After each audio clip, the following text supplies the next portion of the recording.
I am not so sure how old all of you are, but I can see it's a mixed up group. And I was interested in people that are marriageable. Because I was told youths, is it? Yeah, I was not told ambassadors. Ambassadors have no business in running relationships. I was told youths. So I hope you will be blessed even as we continue with this. Allow me pray, then we can continue. Heavenly Father, thank you. One more time, we would want to sit at your feet and feed from your word. We ask that you deepen our understanding. We ask for an open mind and a teachable spirit. We ask for sobriety. We pray that you will open our ears so wide beyond what we've ever known, to be able to appreciate the truths that come from your word. Because truth saves, we shall know the truth and it will set us free. There is liberation in truth. May your name be glorified is our prayer in Jesus' name. Amen.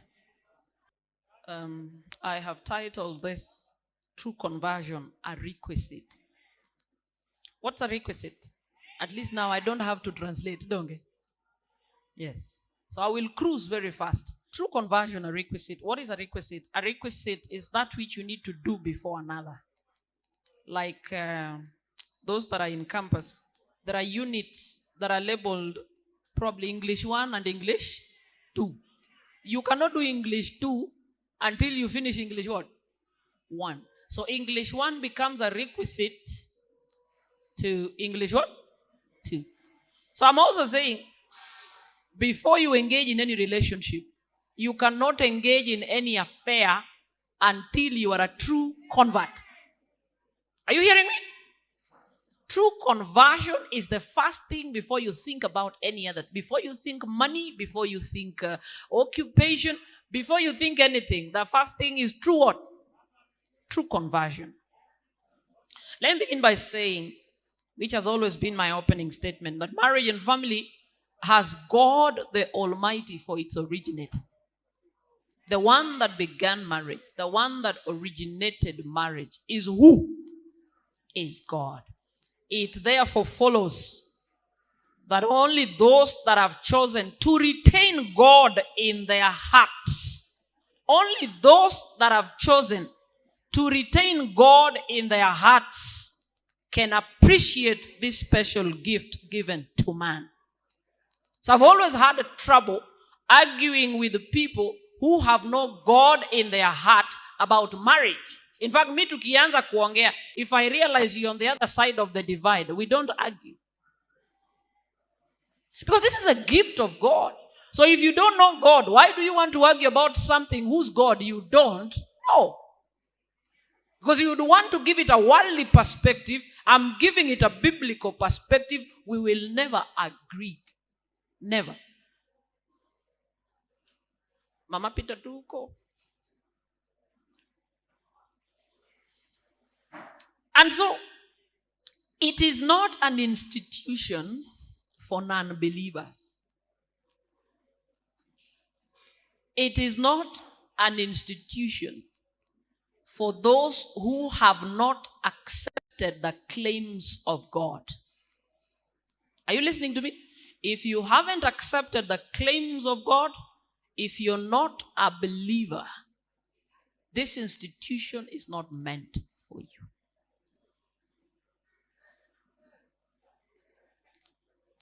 It is not. It is not for church goers. The fact that you come to church doesn't warrant that you can get married.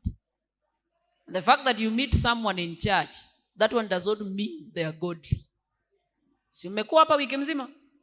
If you have been following the presentations on the tears, you know very well, within the house of God, we have agencies of the devil.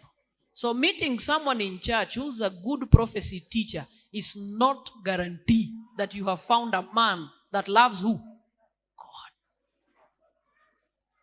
And you have to be very careful here. Because people say, Pastor, we met in church. We were both singers. Yes, you were singers, but you were not converts. You were church goers. You were raised in church. You never grew up in Christ. So your system is conditioned to come to church even when you don't know him. So the fact that we meet in church doesn't guarantee a happy marriage. You simply don't know him. Tofauti yako na aliye nje ya kanisa hakuna, hata ungeoa nje. Hakuna. Why am I saying that? It is because this class of people cannot appreciate, they can never appreciate the divine principles that safeguard marriage and family. They can't completely.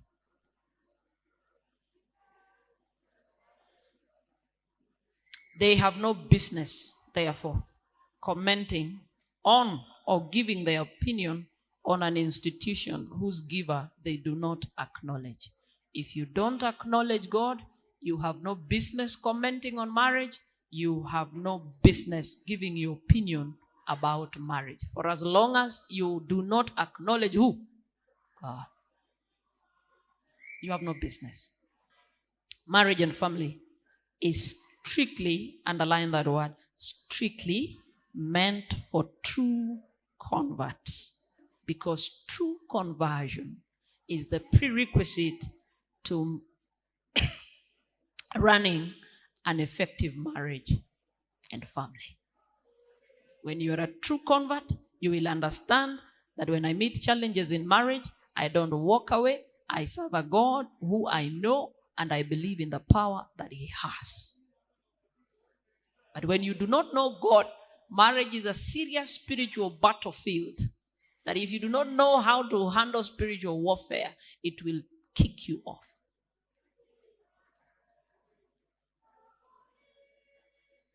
So let me say, for example, you're married and you find yourself in a home where there is an altar of evil. Wachawi, waganga.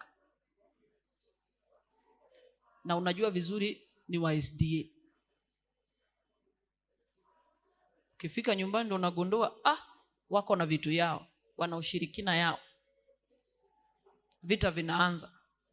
Umejiandaa kiasi gani kupigana na hiyo vita? How ready are you? Before you ask, where are you working? How much do you have? How much do you earn? Before you ask those questions, find out the lineage of the people you're getting married to. I'm speaking like that because it's the man that marries the woman. I'm not saying that the woman doesn't come with these things. In fact, they are the worst. Unaweza hawa msichana mwenye yeye ndio mrithi wa madhabahu ya kishetani kwao. Because uchawi unarithiwa. Baba yako akienda kuzeeka ataitishwa mtu wa kuendeleza. Ukapata ni huyu msichana. Ule bibi ya Isaac alikuwa anaitwa nani? Huyu alikimbia na miungu ya baba yake. Anaitwa nani? There was Leah and what? Rachel, is it? Yeah. Rachel carried his father's gods. Rachel was an idol worshipper. And when the father was looking for his gods, he sat on them and he said, I'm in the manner of women. Rachel was the inheritor of witchcraft in their home. So you can marry a woman who is actually the inheritor of witchcraft in their home. But I'm speaking like this. When you are a woman and someone is asking you for your hand in marriage, don't struggle to find out where did they go to school, where do they work, how much do they earn. First of all, do a thorough background check on their lineage. Where are they coming from? Watoto wa Mungu tunasikizana kweli? Sikuambii hivi kukushtua. The fact that you find out there is darkness in that home will enable you understand how prepared you need to be in terms of spiritual warfare to fight this warfare. Bure ataanza kutembea na wasichana, wewe uelewi. Wewe unasema tulioona kanisa, tumebatizwa, tunakula Pasaka, hata hii tabia sielewi imeanza wapi, si hata mimi sijui, anakunywa pombe. Kumbe ametupiwa hiyo giza. Ndio uchoke, umuache, sababu wanataka mke ambaye anashiriki nini? Ushirikina. So if you're not a true convert, you will not even be able to find out. Not everyone here in church comes from a good home. And you know, some of us are seated here, we know what our parents are keeping at home. But you still want someone's hand in marriage here in church. And you're not talking. Tukifika tutaona venye tunafanya. I'm dealing with a case of a very brilliant girl. Very brilliant. Has an employment, is running businesses that are bringing in a lot of money. And then she meets this boy. And they fall in love for 2 months. And they get married. And so after 2 months, she realizes she's pregnant. After 2 months. So the boy says, now that you're pregnant, me, I'm serious. I want to settle. So he takes her to their home. And they also come to her home. They haven't wedded.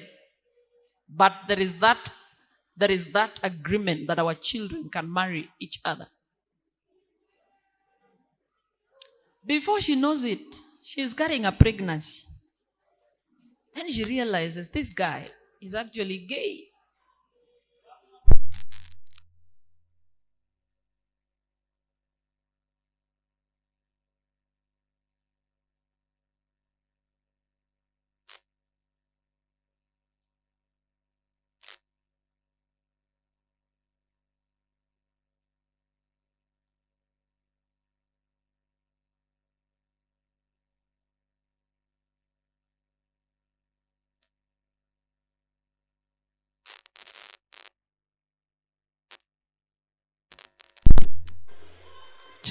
Good. He's not only gay, but his father is a witch doctor. And this guy actually is also being groomed to inherit. So she's asking me, what do I do, Pastor? You know, you've only dated 2 months, you're pregnant, you're almost giving birth, and you find out these things. What do you do? What do you do? You also find that, he has many children outside. The last child she knows of, that now the mother-in-law tells her, say, you see, there was another girl like you in my home here, and gave birth to a boy. But this boy, what happened, after some time, became crippled and sort of autistic. Sasa natoa mate. Anakaa zuzuzuzu. Alafu one day they just woke up, told her, pack your things, wewe uko na laana. They brought a motorbike, they sent her away. So they're asking her, when you give birth, after 2 weeks bring that child. What are they asking? They're asking so that they're dedicated to that altar. But you met in Nairobi. You didn't know these things. Let me tell you, if you don't have the Spirit of God, you will meet wrong numbers. A relationship with God here is not optional. It is important. Because how would you know that which is spirits? How will you discern that which is spirit? Spiritual things are spiritually discerned. Unless you're spiritual, you cannot discern anything. And many have quit marriage as soon as they started, because you find out these things when it's already so late.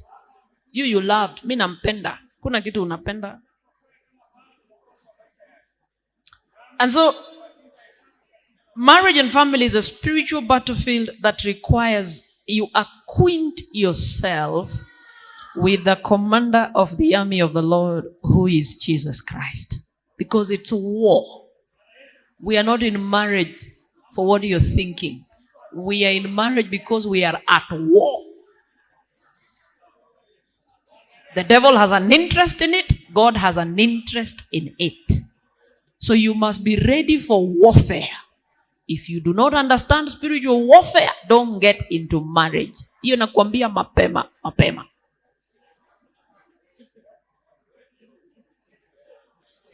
It not only defines and determines the quality of life you live here below now, but also life after here and now. This which they're calling marriage will determine whether you go to heaven, because it is the same vehicle where we are nurturing a character for eternity. If you meet the wrong person, I wouldn't lie to you, you will not see God. Neither will your children see God. It is not a small issue.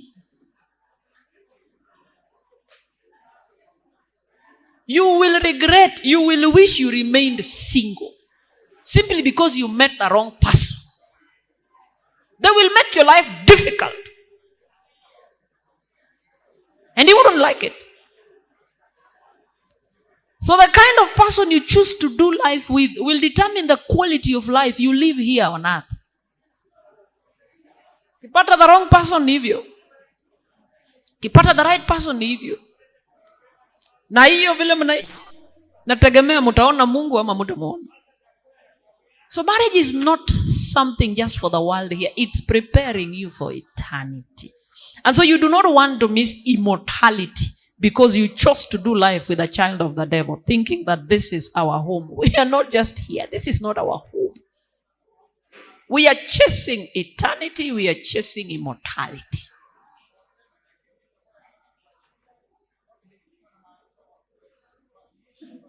We are all pilgrims and passers-by, just to remind us. And we look forward to a home whose builder and founder is the Almighty God.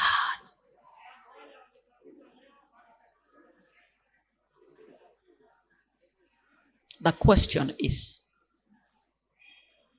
are you a true convert? You, as an individual. Are you a true convert? Have you built yourself spiritually? Do you know God?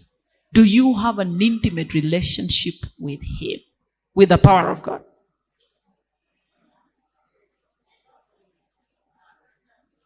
Or you just walk into church and go and you think you've done God. You've had an affair, a relationship with God. Sabato ni kanisa, tunaenda. Sisi ni watu wa kwaya, tunaenda, tunarudi. And you think you're a Christian.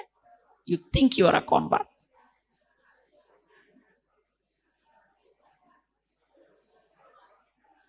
And I look at many young people in our church and I'm worried about you. And I'm saying, these kids have not even been nurtured into an affair, a relationship so close with God. No. For years, we have just babysat you. Many years.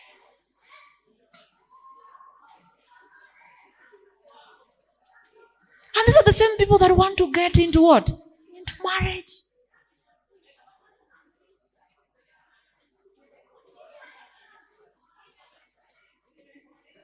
How are you going to make it? How? Back in our time, things like occultism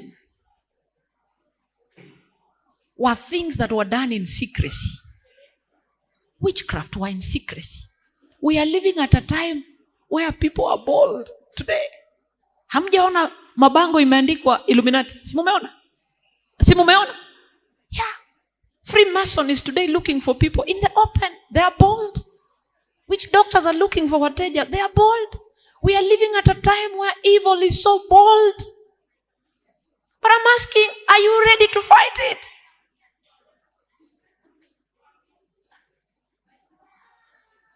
Are you ready?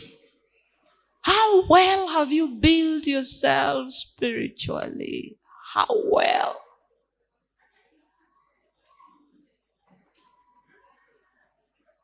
How well? Let me give you a situation you will understand what I mean. I have a friend of mine. She's older than me, way far. But we are friends because we are both preachers. She has about 10 children and 4 adopted ones. So she has 14 children. And at one point in her life, she was a politician. At one point in her life. She was a what? A politician. She's a gifted speaker who doesn't mince her words. And she tells me, Pastor, there is no politician who does not interact with witchcraft. The world of politics is a world of darkness. So she got to a point now, she was being introduced to witch doctors that their party gets to see.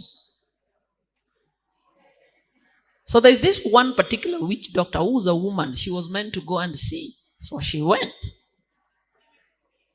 But she tells me, when she went to see this woman, the woman told her, wewe ninakushuku. Kwa sababu gani? Kuna mhubiri anakuja kanisa yenu na anakuja kukutafuta wewe. See how the world of spirit works. You know, mhubiri has not arrived, but he's telling her kuna mhubiri atakuja kukutafuta. And for sure, when she came, they had come meeting. And do you know who the mhubiri was? The mhubiri was Randy's kid. And when Randy's kid came, just said, I have this name. The Lord told me to look for this person. The Lord has given him a what? A name. And apparently it's her. And the church had to organize.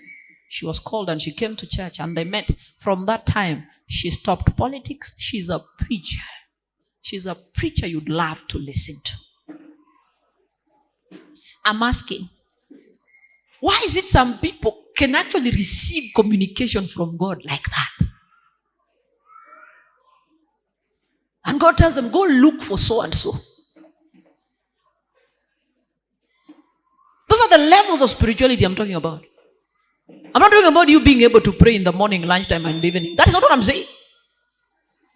I'm talking about a level where you're able to communicate with who? God. And when he says it's yes, you know he has said yes. When this is what you normally say, you say, mtu akiomba, majibu ni matatu. So that is what you say. Jibu ya kwanza? Yes. Ya pili? No. Ingine? Wait. I'm asking, when you lift your knees from the floor, what did God tell you? Now that you are imagining, he said a yes, a no, or wait. You should be able to lift your knees from the floor and there is a voice you have heard that has told you what? No. Or yes. Or what? Or wait. Have you grown to that level? Otherwise, you have no business doing marriage.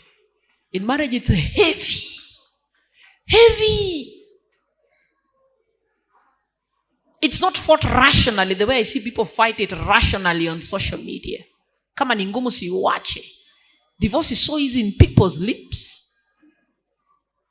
And everyone calling each other narcissist. There is no narcissist in this world. Because you want to define a certain character.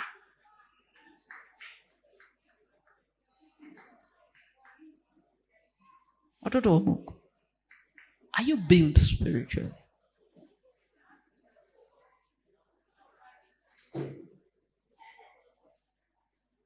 And you'll find so many statements on social media. Statements are not solutions. Na watu wana jiconform hayo.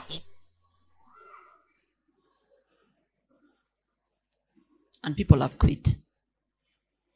The question I'm asking again, are you a true what? Convert. Do you understand spiritual warfare? Or what you have is a form of godliness?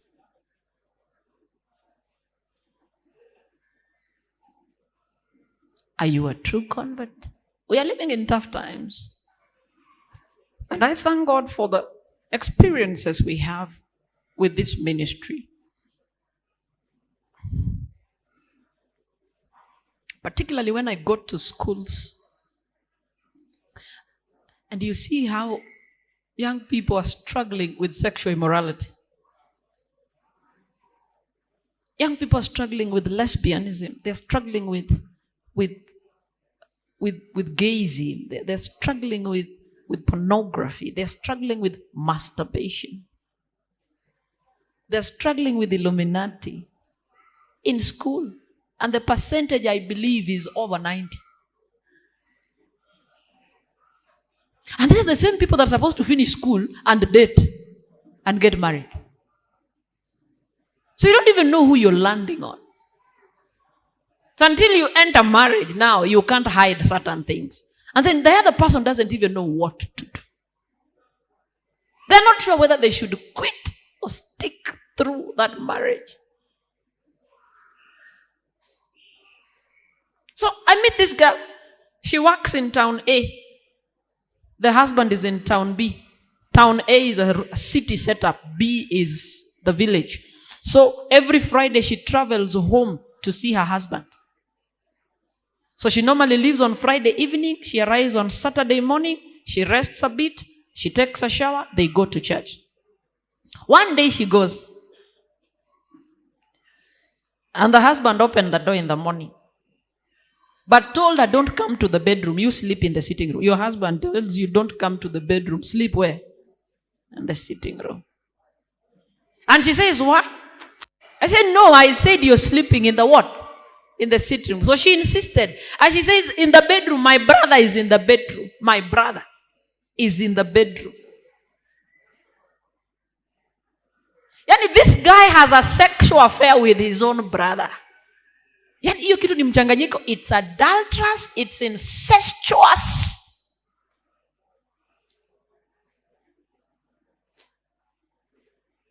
So you have a husband who's gay, and the person he's sleeping with is his brother.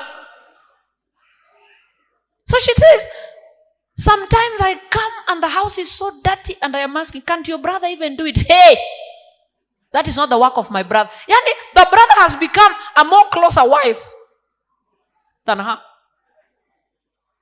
So she says she didn't know what to do. She went back. The next time she came, he refused to open the door. And she had to spend kwa jirani na akarudi Nairobi. I'm asking, do you have a spiritual GPS that is able to detect evil in somebody? Because when people have demonic spirits, if you are of God, your spirits cannot do what? Agree. They just can't. It's difficult. Hata yeye mwenyewe hawezi songa karibu na wewe. Hawezi.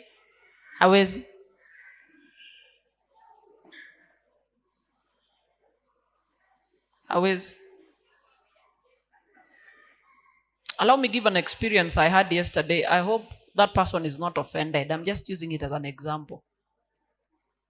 That is how I use examples, because you need things you can relate with. And I hope you're not offended. I've not asked for permission. And I pray the Lord delivers. Gets me as I'm walking out. Was I walking out yesterday? No. I was still waiting for the Uber to come.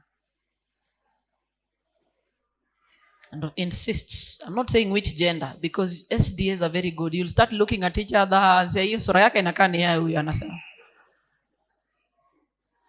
So this person looks for me and tells me a story. And my spirit can pick. She's a lesbian. My spirit can pick it. She hasn't said it, but can pick it. So I listen. But the more I listen, the more she's moving away from me. And she says, but I have this problem. Then wakamshika mdomo, so she can't speak anymore. She has a struggle to say it. I said, what is the problem? And she's withdrawing. She's moving far from me. What is the problem? She's still moving far. Then she says, I am a lesbian. Now, why are you moving away? Because I know why she's moving away. Because it's a demonic spirit. These things are not behaviors, as science would want to tell you. They are not behaviors. They are purely what? Demonic. So I pray. But she knows she's standing there. So I ask her, why can't you come close? She's already shivering. She's telling me, wewe uko na nguvu fulani. Wewe siso. Na naenda. Wewe na kuogopa. I'm asking you, how saturated are you with the power of God that evil cannot come close to you?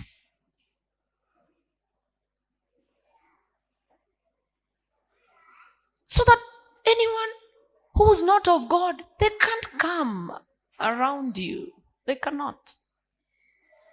But we are Opokla Nono. What is Opokla Nono? We are Opokla Nono is what? Do you know Opokla Nono? Or your parents are the ones who know Opokla Nono? Opokla Nono is something that inside is empty. There's nothing in you. And you still want to date people. Haven't some of you girls dated people and ended up dying? Is it? Wasichana naongea na nyinyi. Simulienda mkaendanga mkikufa. How many of you have we found in Airbnbs dead, chopped, in sacks? It's because the power of God is not in you that can actually make the other person. It can repel the other person. And you still want to date.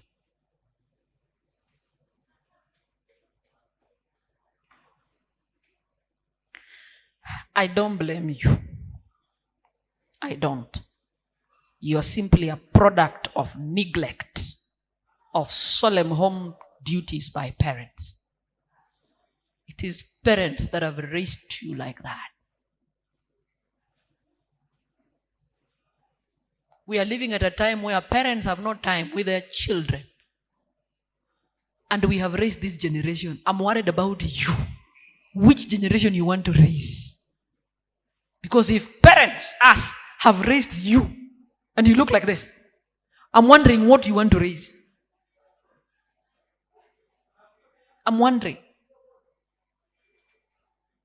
I'm worried.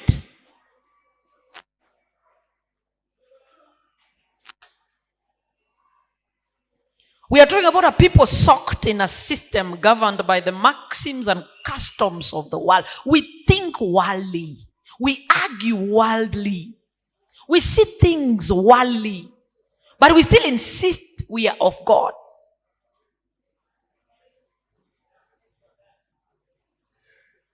You want a woman who fears the Lord. And I keep telling people, if you want to know a high-thinking woman, you just need to look at how she is dressed.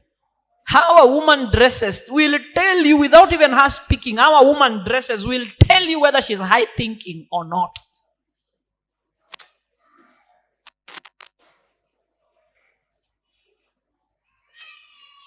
Mavazi too will tell you whether she's high-thinking or not. And the argument has always taken on a worldly perspective. They will tell you, my dress, my choice. For them, it's not God's choice. But they still want to be of God. How do we want to survive? Munataka tuwasaidie. I've said, I can't blame you. You were never raised properly. You were just given food and shelter and school fees.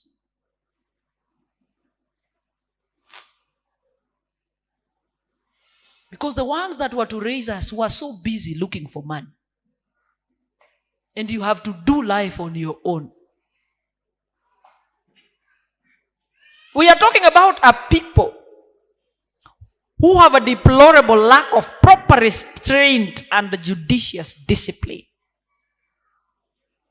We just can't restrain ourselves. We can't.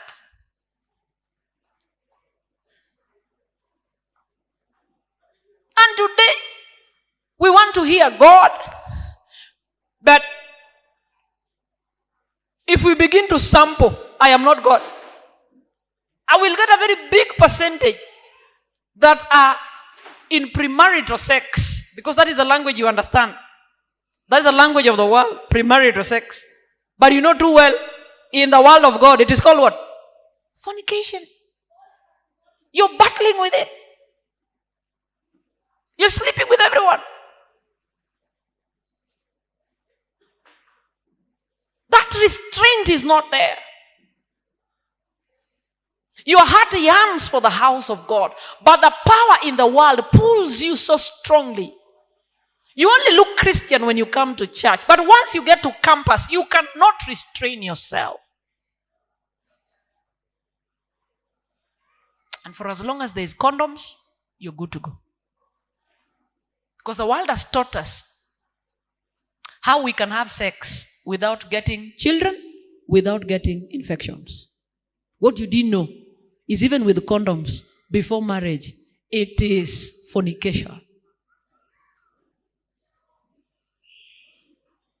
Ngisaka kudwa konyoru, niambie mnataka kujisaidia aje? How do you want to help yourselves? How do you expect to enjoy divine protection from God when you're so soaked in fornication? Because disobedience definitely renders you vulnerable because God pulls away from you completely.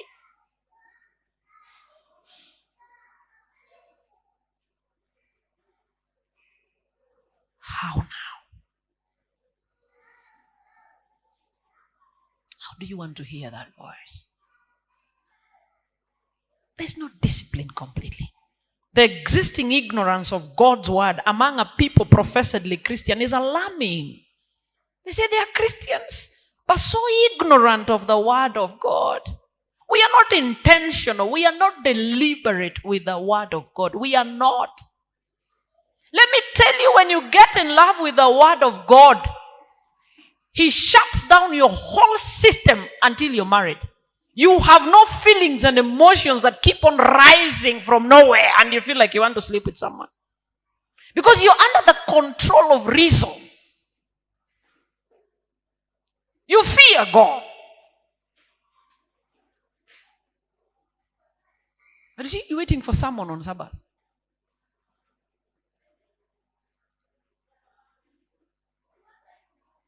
Mnataka kutoboa aje nyinyi?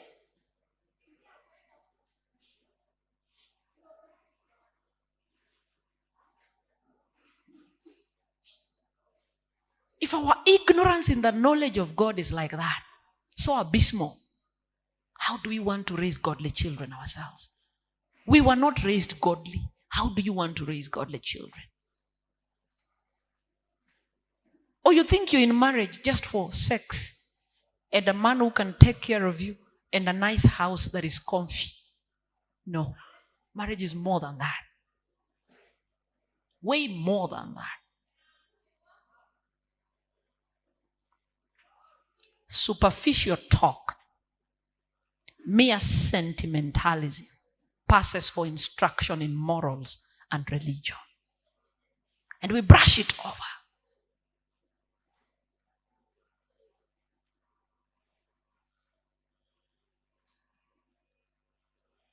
And you agree with me, when you come for music practice, I know you have devotional moments, don't you? Do you have devotional moments? How? Let me just sample very, very quickly. And you tell me the truth. Maybe I could be lying. Me, I left youth a long time ago, so I don't even know what happens there. I'm asking. At what time do people come? When we are doing devotion or when we want to sing? When we want to sing. Spirit of prophecy says this. Given a choice between music and devotion, pick what? Devotion. It is devotion that makes you understand the song you're singing. So you sing with understanding. But you hate it. Missiendi sai. Sai bado wana discuss Bible. Missiendi sai. Wewe umekuja kuimba. Unaimba Mungu mwenye ujui. Na I'm very sure hujakuja kuimba. Umekuja kukatiwa ama kukatia.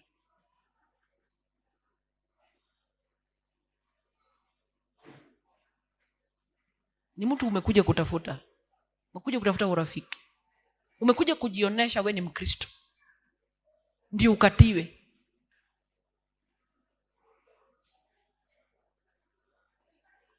The justice and mercy of God, the beauty of holiness, and the sure result of right doing, the heinous character of sin, and the certainty of its terrible results are not impressed upon the minds of young people. No one speaks about it.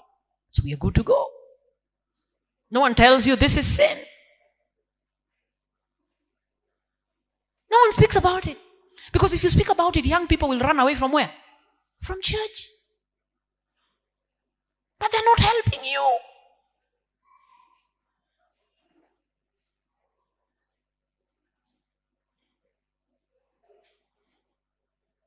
Our looks from head to toe is worldly, but we can't talk about it. They will run away from church. I'm telling you, they are not helping you.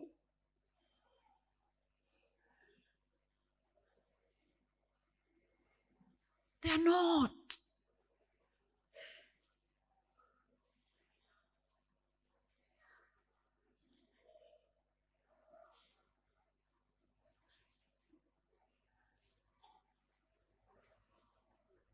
Last time I checked, God has never changed the fact that He's not interested in quantity.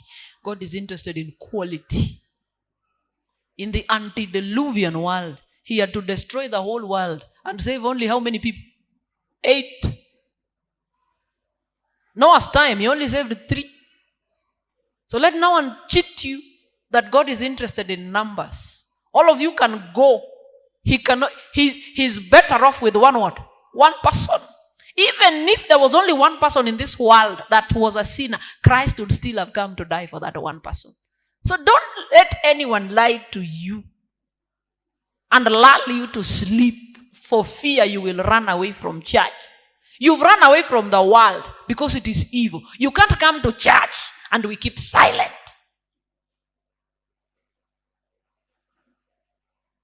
It's not possible. We want people who can stand firm, like Joseph. Anakatiwa kila siku. The Bible says, alikuwa anamkatia kila siku. Until now, she had to force it. And when he had to run away, that's why his garment got torn.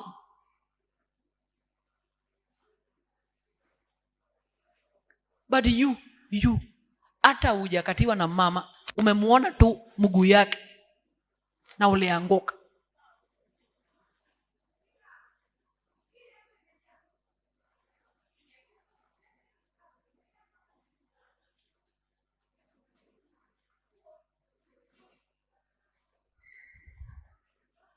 Evil associates are instructing the youth in the ways of crime, dissipation, and licentiousness. Our children have not been taught the duty of prayer. No one has taught us. We've not even been taught how to pray. We've not even been taught how to approach the Creator. We've not even been taught how to exercise faith in Him, how to understand and obey the teachings of the Spirit. No one has taught us.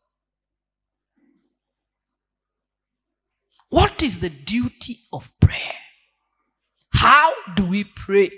How do we approach God? How do we exercise our faith?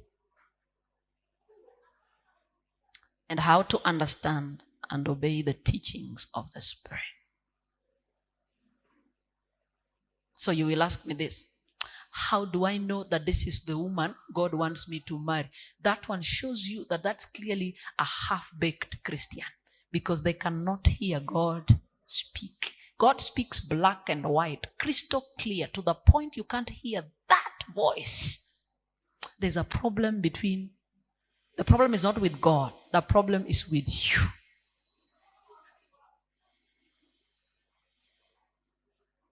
He speaks crystal clear.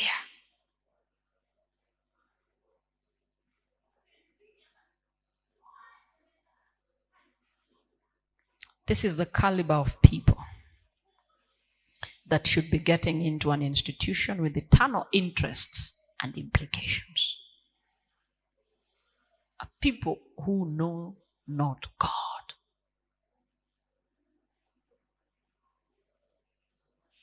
True conversion is a requisite. Before you engage in any relationship, build your spiritual muscles. And let me tell you, I have this young man. Nowadays, people call him my handbag. And I'm proud of that term. They're wondering why he likes to stick around me. He's like a son to me. The first time I met him, we were in a dinner for young people. And he just pulled a chair and sat next to me and was very bubbly. Very, very bubbly. And sort of I wanted to ignore him. I acted like I don't want to listen anymore. But he kept pushing. But I found a way to move away from him. And after some time, I met him in their camp meeting. He looks a little bit now mature. And I'm like, this boy is here now. Do you know how? Yani, I couldn't run away. Why? Because he's the one who's been tasked to pick me and drop me. Every day. He has to come for me and bring me back to where I'm sleeping. So I can't avoid this boy.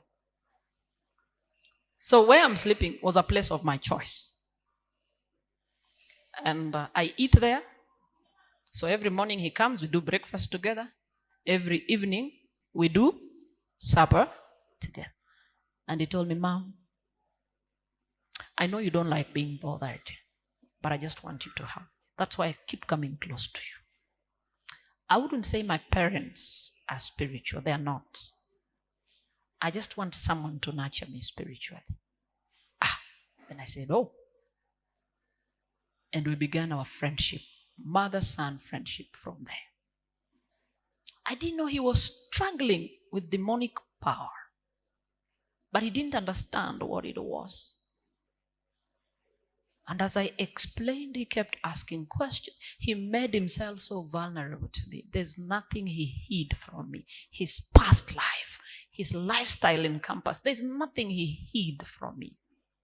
And I brought him so close as a son. To a point when I'm in Nairobi, he knows. And he must come.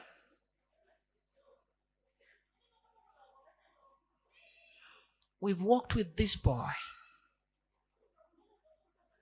He used to put blowout. Unaitwanga blowout? Yeah.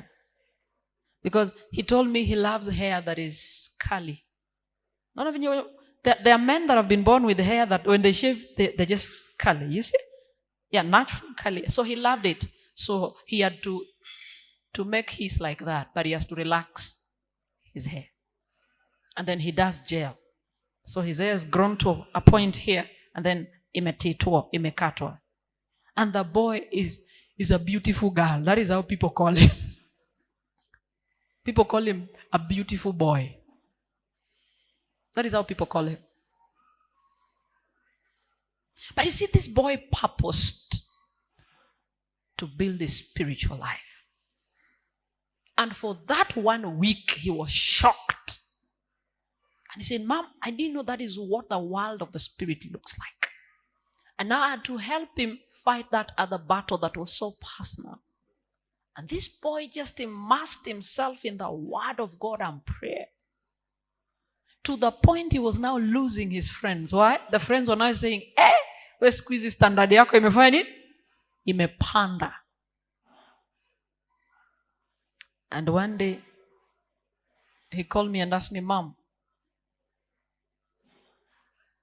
some few people have told me I've grown so well spiritually, I need to get rid of my hair. What is your opinion? I said, I should have told you long time ago, but I didn't want to. I wanted you to grow spiritually fast because you wouldn't see the sense. And I said, Mom, I thought we agreed anything wrong about me, you will tell me. I said, you had not grown. So if you've gotten it from people, I'm just reaffirming and telling you, you need to chop it off and have your natural hair as a man. So he went and shaved his hair well. Do you know the first thing he was told in church? When nilikwambia, ukianza kutembea na Pastor Mokoro, hii nywele lazima itaenda. I like the way he has come up. Right now, girls in church tell him, wewe tembea tuna Pastor Mokoro utaoa. Basically what they are saying is, he has attained a level of spirituality that the others feel a little bit inferior. The day you will know God even women will not come close to you because they fear that level of maturity. And the day you get there, this thing of, oh, my body is boiling, it is not there because you're under the control and influence of the Holy Spirit until your time. But if you don't want to grow, so today he runs his businesses. And he tells me, I only have 3 places I go. I wake up, I go to my shop.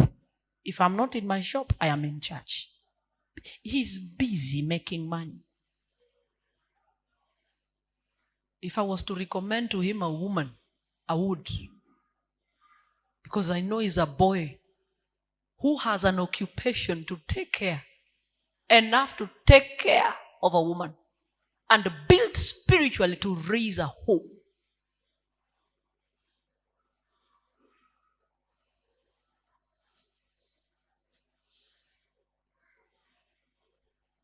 I know someone is going to walk to me and tell me, can you be my mother? I have no problem.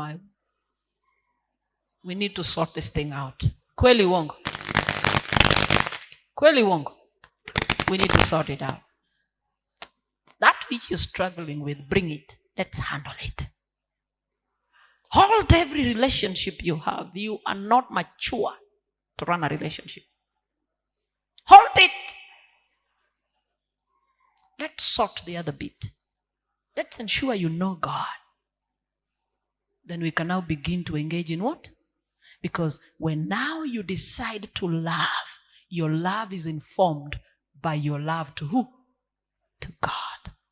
You're not moved by fancy and emotions. You're not headstrong. You're reasoning. Love is not blind. It has never been blind.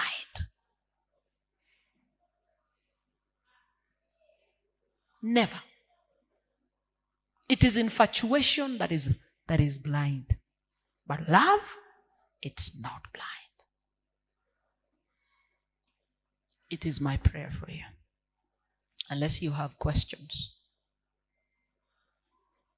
that you will purpose to connect with God so close that you can hear his what?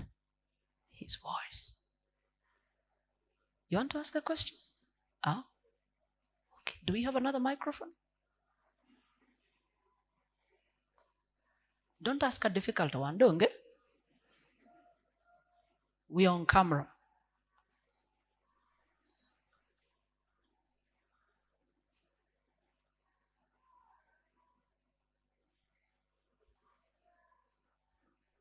Just check if it's on. Inawaka? Sasa si umutengeneze hapo. Happy Sabbath. Happy day. Yeah, Pastor, I want to say thank you so much for your sermon. It has been very uplifting, especially to my life. And your sermon has really helped me spiritually up to where I am. So a question that I've been struggling with since last year, I got this revelation on whom God revealed to me, like my future spouse. And also it's just through your sermon. Yeah, that's why a day will come and just give a full testimony. But now I want to know how you can differentiate if it's truly from God, because there's one phrase that you always say that God speaks black and white, like there's no contradiction or any confusion. So I want to know if I'm delusional, because at times I get this doubt, I get fear that maybe I am wrong, but after a day will not end when I'll just have this peace that God is just telling me, continue being patient, he's the one. So I just want you to tell me how I can be able to differentiate revelation from God and that which is delusional, like it's just me imagining It's just my you thing. thinking. Yes. Number thank one, you. when it's not of God, you have a lot of ish in your heart. The minute you begin to feel a lot of ish, you begin to doubt it. That one is not from the Lord. The things of God are so peaceful. So peaceful that you wouldn't even doubt it.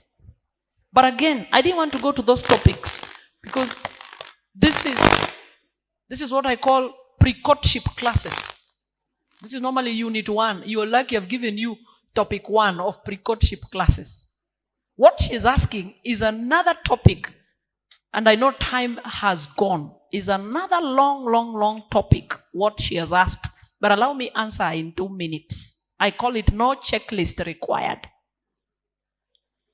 See the way you do a checklist, mnataka mtu wa kampo. Lazima awe chali ametoka kampo. Akuwe mtoo. Si ndio? Yaani wewe unatafuta bwana na height. Taka chali mtoo. Umeandika chini graduate. In fact, someone called it ABCDE, something like that. And I looked at that person and said, ungejua tu. Ati A is age. B is background. C is what? Character. What was that D? There was something D. And then there was education. And I looked at this person and said, I wish you knew.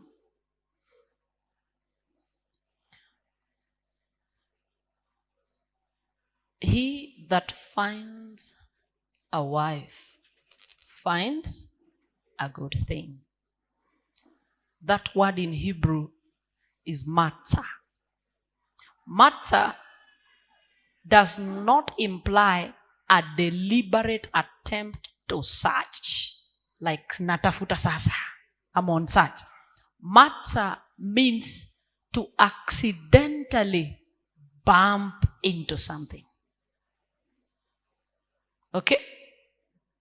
Not a deliberate attempt to search, but accidentally bump into something. Okay? I was going to KU. I didn't know Pastor Mokoro is there, but I bumped into her. And the Lord knows how to control circumstances and direct events in your favor. Hiyo sasa ni ya Mungu. Because amesema, he that findeth a wife findeth a good thing. A good woman comes from. It is the Lord that controls those circumstances and directs events to make sure he brings the two of you together. So you have no business doing a long checklist of the kind of woman you want or the kind of man that you want. You have no business. A good woman, who gives it? Who gives her? God. And the gifts of God are so perfect. Is that not what the book of James says? Is it James? Yes. His gifts are perfect, that when he brings you a woman, it's a complete package that is comparable to you. Simply means it is compatible with you. He has considered everything that he needs to consider. So at what point do you begin to use your checklist? I have no problem with the checklist, only that keep it in your pocket. Because for every perfect gift of God, there is a perfect counterfeit from the what? From the devil. And you will look at it and say, I think now this is the one. That is where now you need to test all spirits.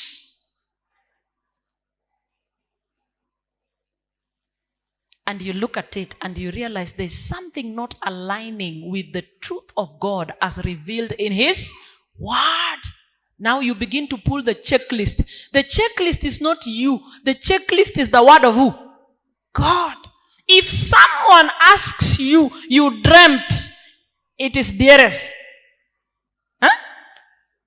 And then you meet dearest. Suddenly, the Holy Spirit revealed to me, dearest, you know. And then you engage in this affair with dearest 1 week. And then he says, can we have sex? Run. Wanasema morifu ama unaitanga nini? Run. Morife. run.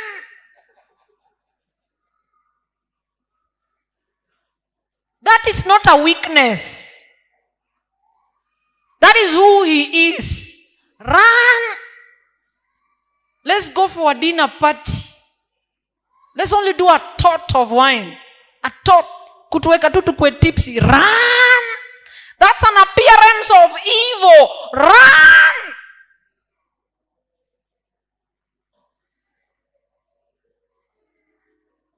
You don't begin a discussion about sex. The Bible says flee from sexual immorality is not a discussion to engage in. You see its appearance, you do what? You flee. Hey, what? This girl calls me and tells me, Pastor, I got this young man. I love him so much. And I think the Lord is guiding me that direction. Akaongea. Na mimi pia nasikia kama mama. Sasa sisikii kama pastor, kama mama. I listen so well. I'm a good listener and I listen actively. Because if I don't listen actively, I'll miss what you say. I can read in between the lines, and before you finish, I'll tell you what you want to say. So I listen. I reached a point I said, let me switch off because I can now tell where she's headed. And then she says, but Pastor, there's just one problem. And I say it very fast. And she says, he is a youth leader, but he's married. How can God reveal to you that your husband, someone's married, someone's husband? So I ask her, where did you get that revelation? No, you see, we have been dating, and he told me he has plans to divorce his what? His wife. Now we are beginning to gauge what has come, the package that has come. And if you are of God, there are things the Lord will reveal to you very fast. And you'll connect with it. And no, this one, this is a red what? This is a red flag. Run! I'm not saying that we have perfect people. I am saying there is a character that you can bear with because they are in the process of becoming perfect children of God. But there is that which you can't simply ignore. Am I answering your question? So don't be in a hurry. Have you begun dating that person? No, he's still in your mind. You're still debating with God. Give even God a sign. Give him a sign. Gideon is going to war. It is the Lord who has said. But Gideon wants to be sure he didn't hear the devil speak. And he tells God, if truly you're asking me to go to war, I will put this fleece out there. If I find it wet and the ground is what? Dry, I'll know you have spoken. And he wakes up in the morning, he squeezes the fleece, a bowl full of water. And the ground was what?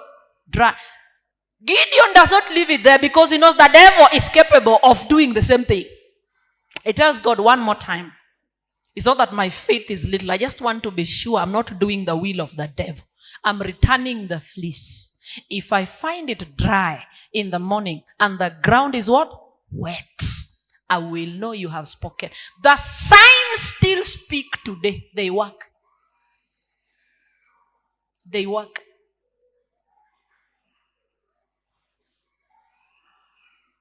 And I've told you they only work for the person who is under the influence of the Spirit. Don't wake up today because you want to get married. You want to try God on those kinds of things. No. You can't live here. Pastor Mokoro alisema hivi. Ati you go try. Utakiona cha mtemango. Cha mtemakuni. Ati you have no relationship with God and you want to try those things. The devil will bag him up.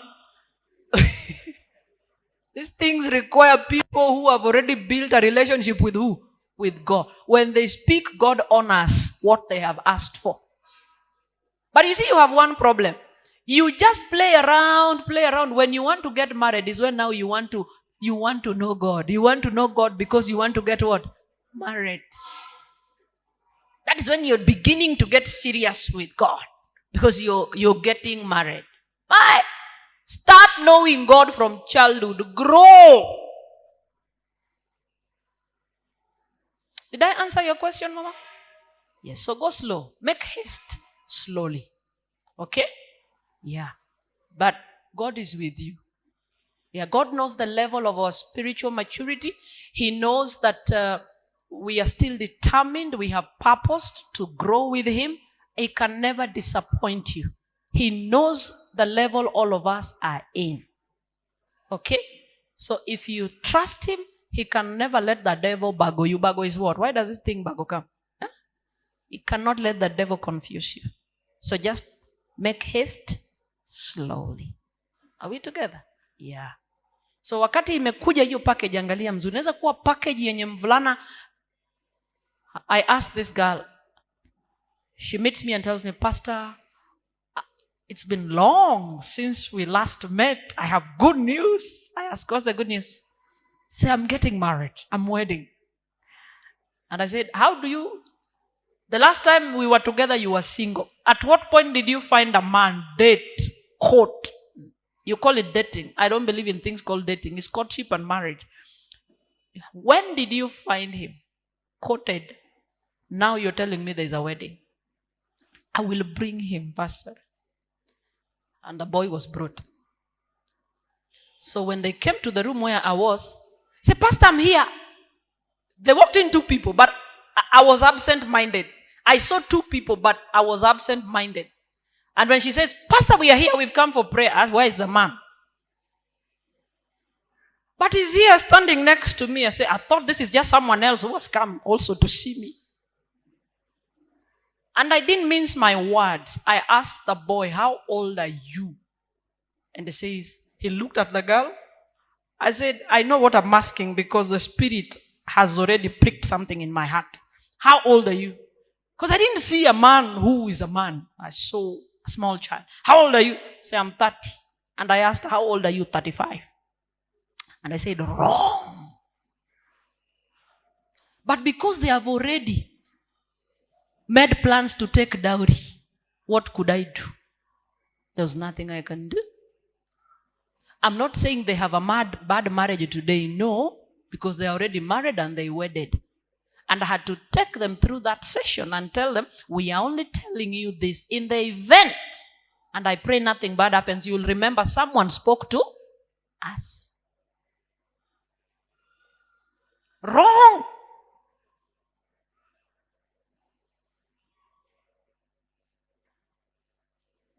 You can't marry a child because you have loved. And deceive yourself, it will work. I pray it works by grace. Because if grace is not there, it will not work. It will not. Any other person who's burning with a question? Hey, munataka kasa kuweka hii session ikuwe session ya siku mzima? Yes. Kuna mtu wa microphones. Sijui mbona analala sana. Let me see those who have a question. Else tuendelee mpaka kesho. Let me see those who have a question. 1. Any other? That's 1. Any other? 2. 3. So you are 0. Did I count 4? I counted 3, eh? Yes. Yeah, I'm Thank you, answering Pastor. those 3 and then we go home. And if you know you're not mature spiritually, drop that relationship as soon as yesterday. Yes. Thank you, Pastor. There's this question that has been lingering in my mind, and I thought it wise to ask. There are 2 questions. The first one is about the second virginity. I happened to attend a certain camp meeting, but and they told you there is secondary virginity. Second virginity. So I wanted you to assist me by elaborating if it is right. Let me try to elaborate what I meant by second virginity. If someone happened to have slept with a lady before marriage, and then he realized his mistake or her mistake, and then he goes before the Lord and kneels down and the Lord pray. makes you a virgin again. He confesses. He confesses, he confesses or she confesses and then now she wants to begin a new walk with the Lord.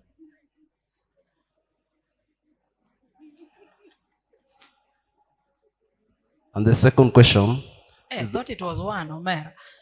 the second one, about the book of 1 Corinthians 7:39. First what? 1 Corinthians 7:39, which speaks about how the both partners are bound by the law. So, How what? how it is bound by the law. What? Who's bound by the law? Okay, let me read it.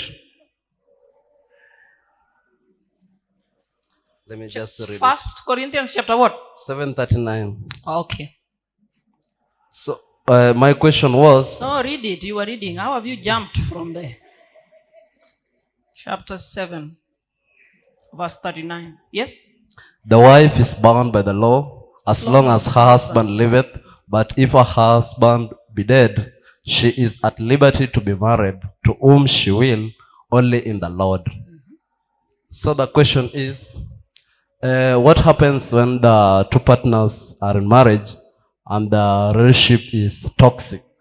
So the man or the lady decides to part from the marriage. Is she allowed to go and remarry or look for another partner? I have gotten you. I want to ask you, I want to begin by that second question. Are you single? You're single. So why are you rushing ahead?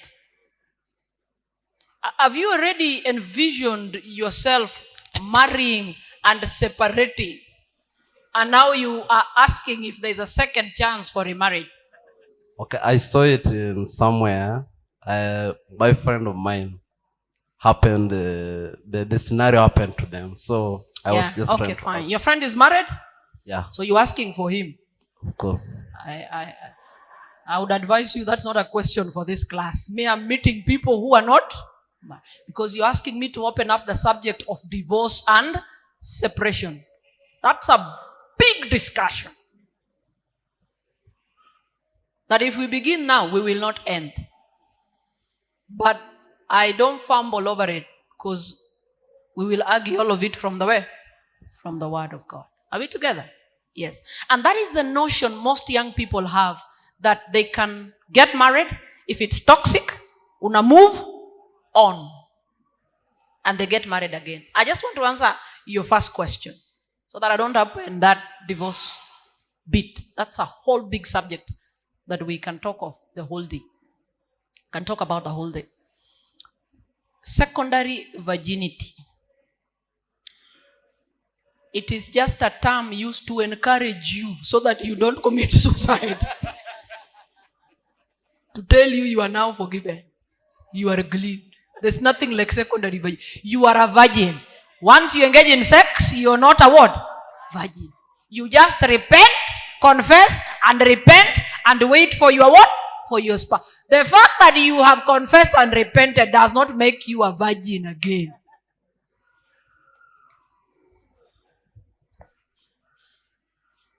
It is a way of consoling those who have found themselves in that sin. So they feel good, I have stopped, I'm a virgin again. You are not. Walipita wakapita naye, walianguka wakaanguka naye. So hiyo kitu hakuna. Ni ile tu sasa unaenda kwa Mungu unasema, Mungu nimekosa, nisamehe. To confess, the word in Greek is homologomen. Homo means same.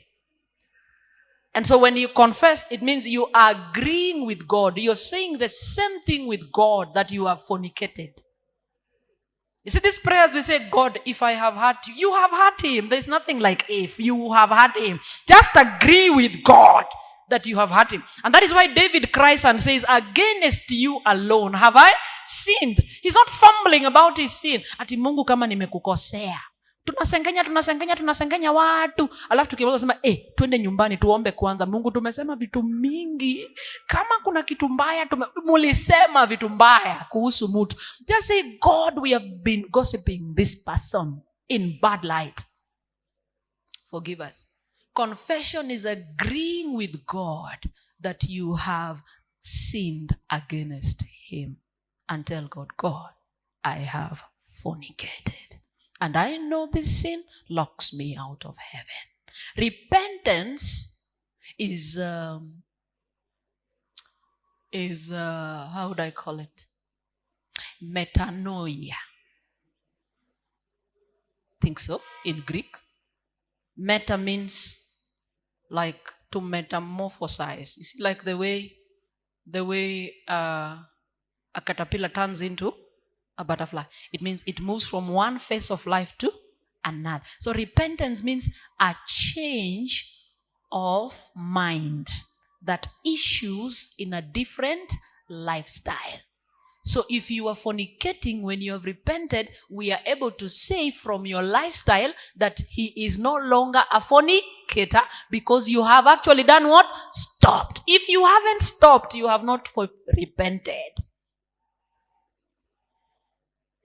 And that is why he tells that woman, go sin no more. So hapo sasa tukikutana, tukishaoana, tutajua kama we ni virgin ama si virgin. Sisemi kama ulishapoteza hiyo kitu eti huwezi pata bwana, utapata tu. Kwanza unaweza pata bwana mwenye alilose virginity mbele yako. Na hii vitu ni rahisi kujua. Yeah, you can know a green person when it comes to sex, and you can know mjuaji. Green person, you are there. Hapana, sio hapo. Hujaingisha unanido. Weka chini, leta juu. Anagonga ni wapi. Mpaka mchoke, mseme tutaendelea kesho. Hata kesho ni siku. Lakini ukipata mtu anajua hii kitu, anaelewa hiyo game mzuri sana. We are asking for chastity, both on the man's side and the woman's side. Keep yourself. But if you've been going on with this thing, ask God for forgiveness. Why are we so vocal about sex before marriage or even sexual immorality? Sexual immorality is not just fornication, it's not just adultery. Sexual immorality includes how would I call it? It includes pornography. It includes masturbation. Masturbation is what we call solo sex. Having sex with yourself. And the minute you jump into porn, it will transit always into what? Masturbation. Always. Anyone who's struggling with homosexuality also struggles with masturbation, also struggles with pornography. We are talking about prostitution. We are talking about incest. We are talking about bestiality. We are talking about all those things. That is sexual immorality. Why are we saying keep yourself before marriage? Friends, it's a lot.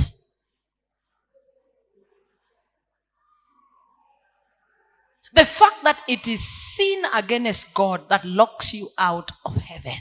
That is one. And I might not mention all of them. Number two, you look like someone who's already enjoying a gift in marriage that when you get married, you no longer have anything to do what? To enjoy. Because particularly for pornography, the image in your head is not the image on the bed. Those that watch porn, those guys are under the influence of drugs. To have anal sex, oral sex, those things require you're heavily under some marijuana. Hata wewe ukiweka tu akili yako iko safi, unaweza lamba kitu ya mtu. Ukiweka tu akili yako safi tu safi. But that is what porn offers. Oral sex, provided we maintain high standards of hygiene. If someone releases into your mouth, what will you do?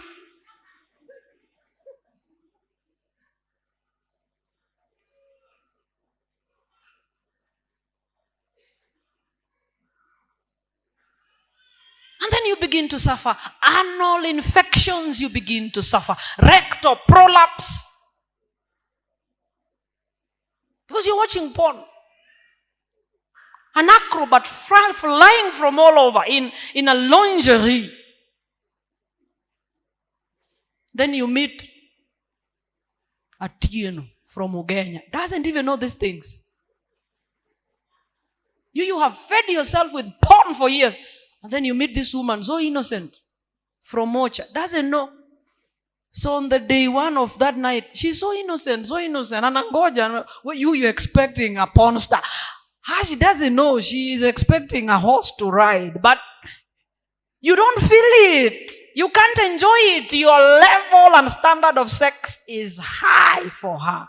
She can't satisfy you. So it will make you begin to walk out of marriage to be able to enjoy anal sex with prostitutes where you pay. How do you suck or sienda tieno on day one? How?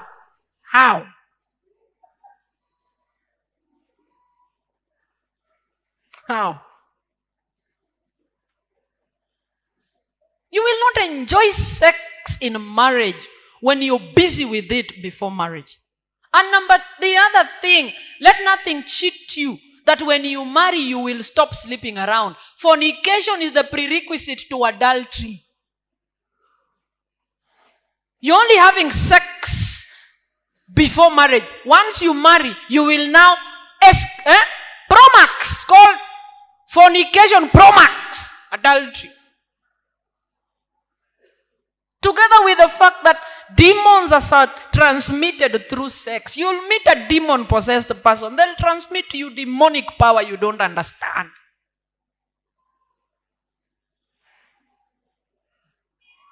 Just keep yourself.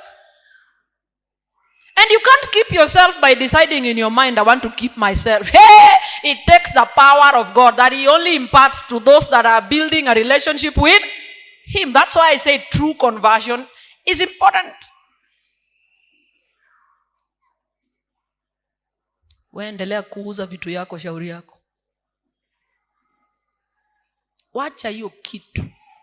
Wacha. Imeisha leo. Ngoja uolewe. You are no longer a virgin, but you are a child of God that has been saved. Utapata tu mtu. Ambia mimi niko hivi. Period. Question number 1. Was somewhere here. I have a few questions online, so let's go very fast. Huyu wa kuandika hapana, tulishauliza watu wa nini. Nataka kuenda mahali nyingine. Hata sijapiga nguo ya kesho.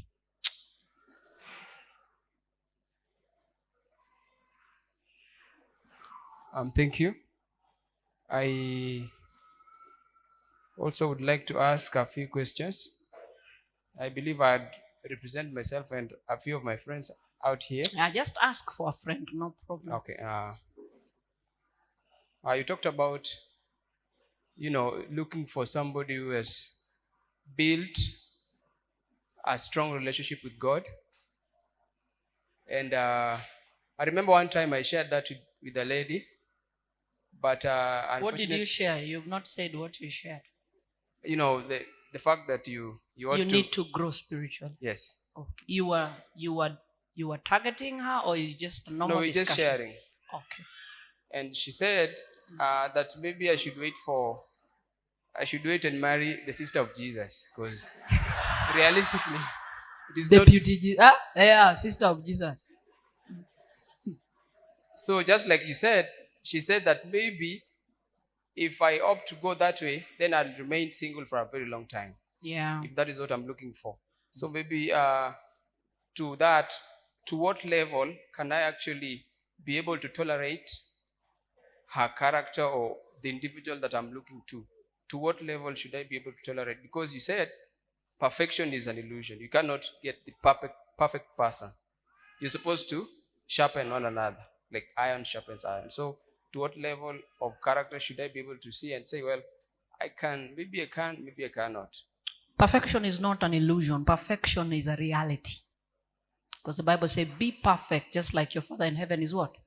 Perfect. And many times we have deceived ourselves that it's a standard that we cannot reach because we have failed to do what?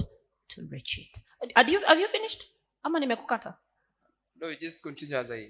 Okay. It's better that way. Okay, so Because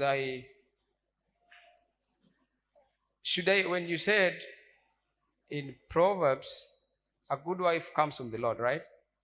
So when I'm praying for this wife, can I say like, God, I know you give me the perfect, but what if I tell him, well, what if I want brown, or I want this shape or that shape? Is that right? It's not right. Because the heart of man is deceitful above all things. Okay, like God, in her perfection, why don't you add this for me? Like maybe. Because no one has ever given God counsel. Okay. The other question is, how long can we say we have had our courtship, now we can move to the next level? For how long? You've asked 3 questions, is it? What was the first one? Ama, you're still asking? Actually, you're answering as I am asking. No, I've not answered anything. Okay. So, how long? Then, what is age an issue? You talked about age, Okay. 30 and 35. So, is age an issue? And also physical appearance. And how about arranged marriages? Can the clergy suggest for you, or your parents, or what have you? Thank you. Those are interesting questions. I've even lost all of them. What was the first one?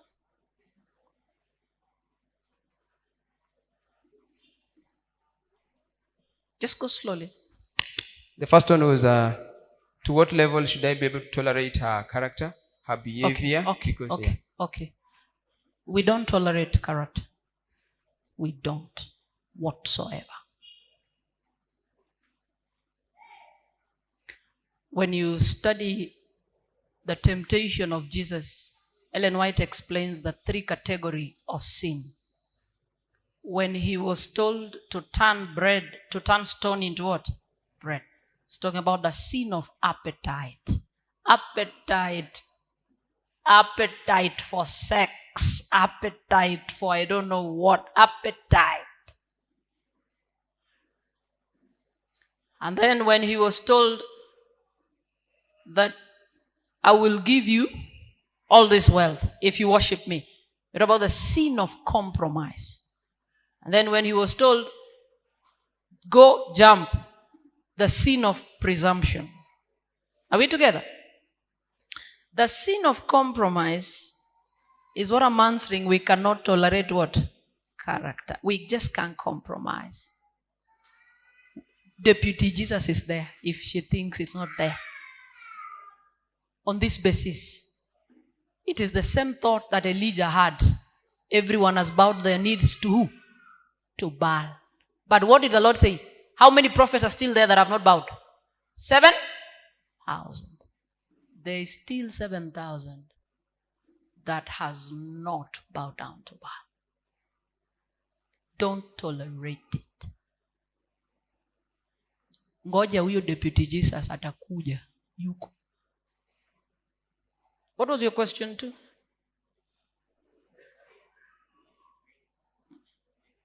No, there was question 2.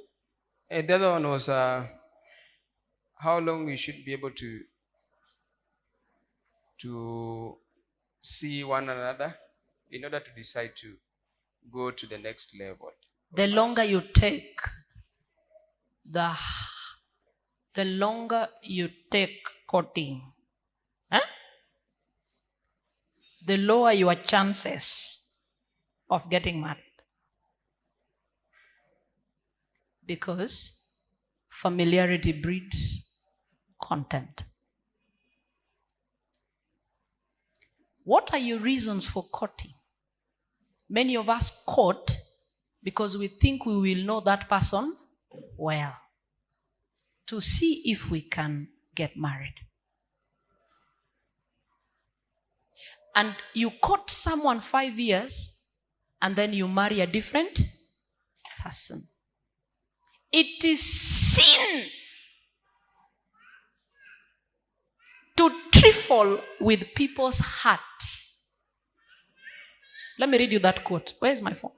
It is sin to trifle with people's hearts that you're still finding out if they're the best people to marry.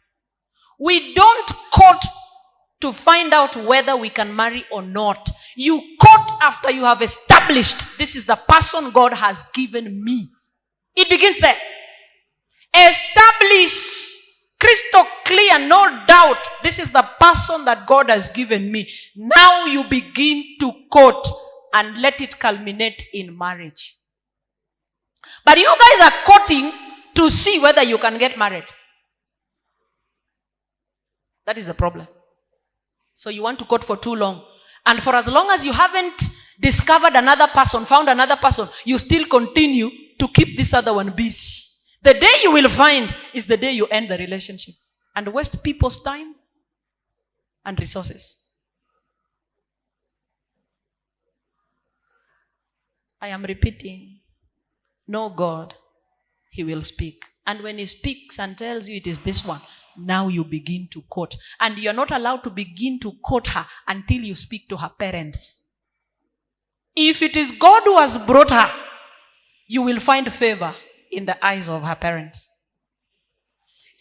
You are a thief when you begin to court my daughter and I don't know. Until you court in campus here and then come tell me this is not the person I want to marry. And I should be okay.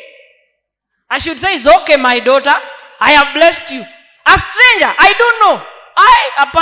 You need the counsel of godly parents whenever you want to marry. Underline that statement, godly what? Not all parents, godly parents. You need their counsel. At times what you think is love is not love, is infatuation. And there is something a parent is seeing and you're not seeing. So you need to come to me first. Mama Natalie, I have seen your girl. Can I date her? So that as you court my girl, I know how to guide her through. I need to know where you've reached in your relationship. You can't just tell me, come, Mom, I met her, I'm in campus, we now want to marry. We have dated 4 years. No, it can't happen. Maybe your parents, me know, and my children know. The last time, Natalie, I was in toy, and I wanted measurements for something. And I told her, I need this. She sent it very fast. I needed a confirmation 2 hours later. She's now not picking my phone. She's not. And she told me she's going to church. So I said, she's in church. So I called the person who stays in church. I want to speak to Nati.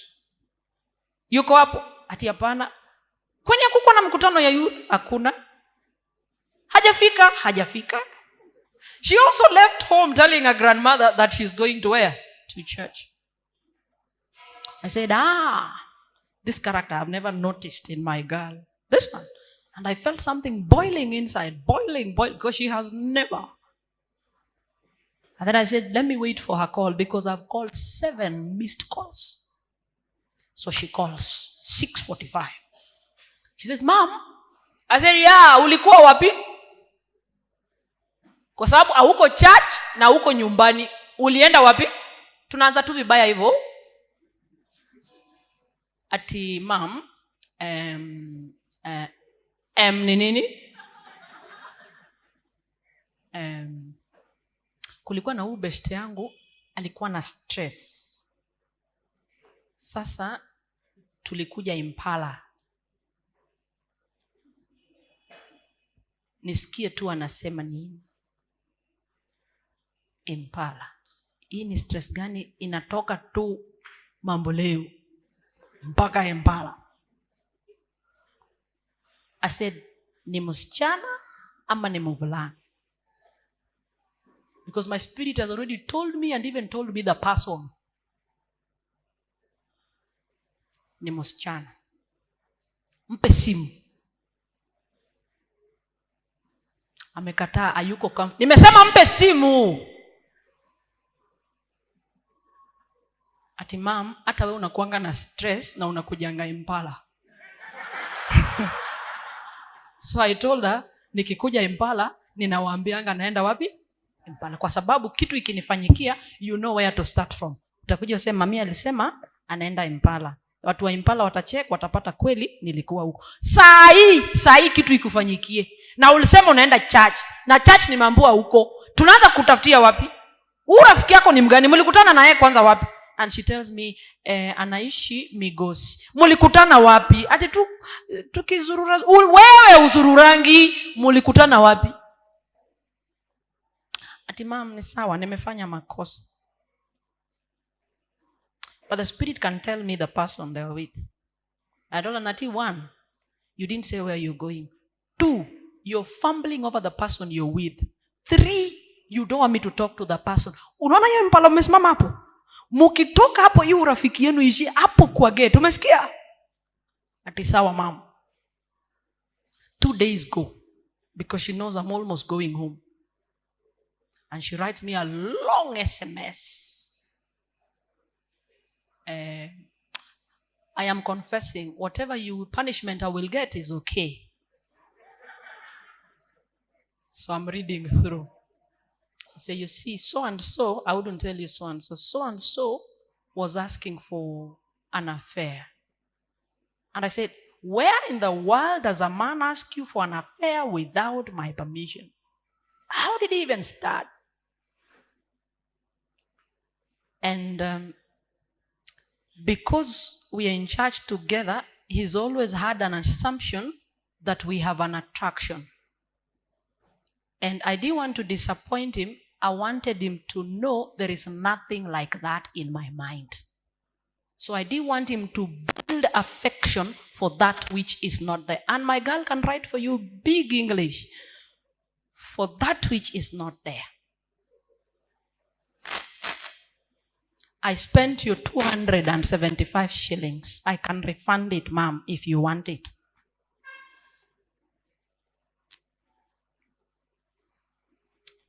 And she writes me the person. And it's exactly the person that the Spirit told me. And I said, next time, before you go anywhere to meet a man, just let me know. Tell that man, if he is a man, call my mother. You want to change it? Imesha. Kweli. Call that man. Tell that man. Talk to my mother first. Because I need to guide you through your courtship. Because even in courtship, you will hurt each other. You will come to me. But because you didn't tell me and I don't know, you will not. So you will come to me. Because if you didn't tell me, you'll go asking the wrong people and they will mislead you. True or false? True. Come to me. So I'm saying the longer you take, you lower the chances of marriage. We court because God has already told us this is the person. So when we court, it is just to know where is his home. Can I meet his parents? What preparations do we need before we get into what? Marriage.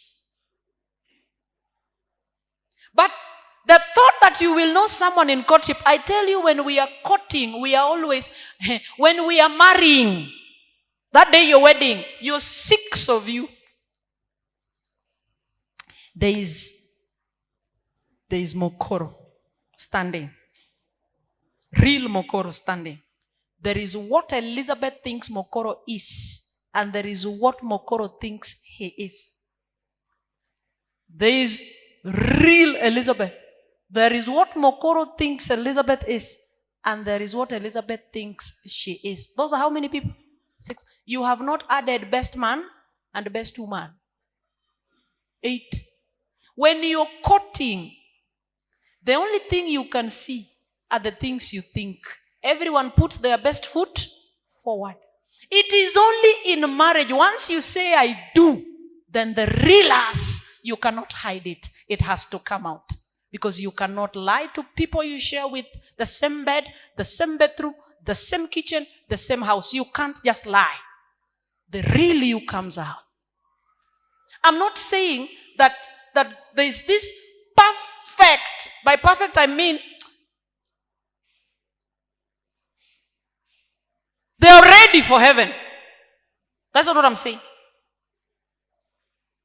We are all growing in who? In Christ. Chasing that perfection. Court the person God has asked you to court.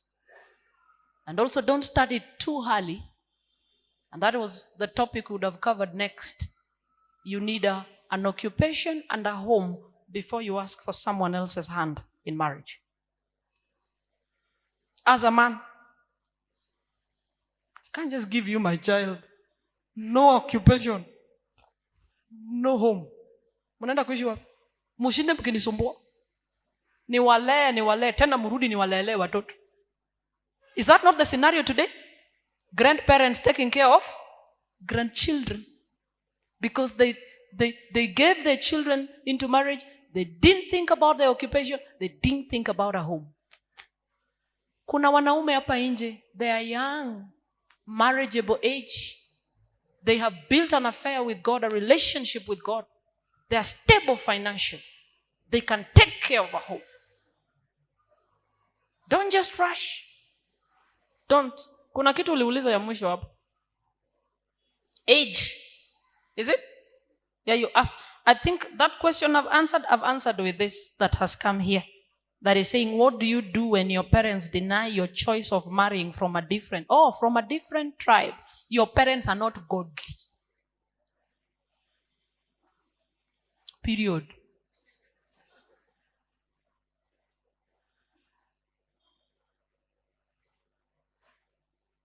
Marry a convert. Don't marry a what?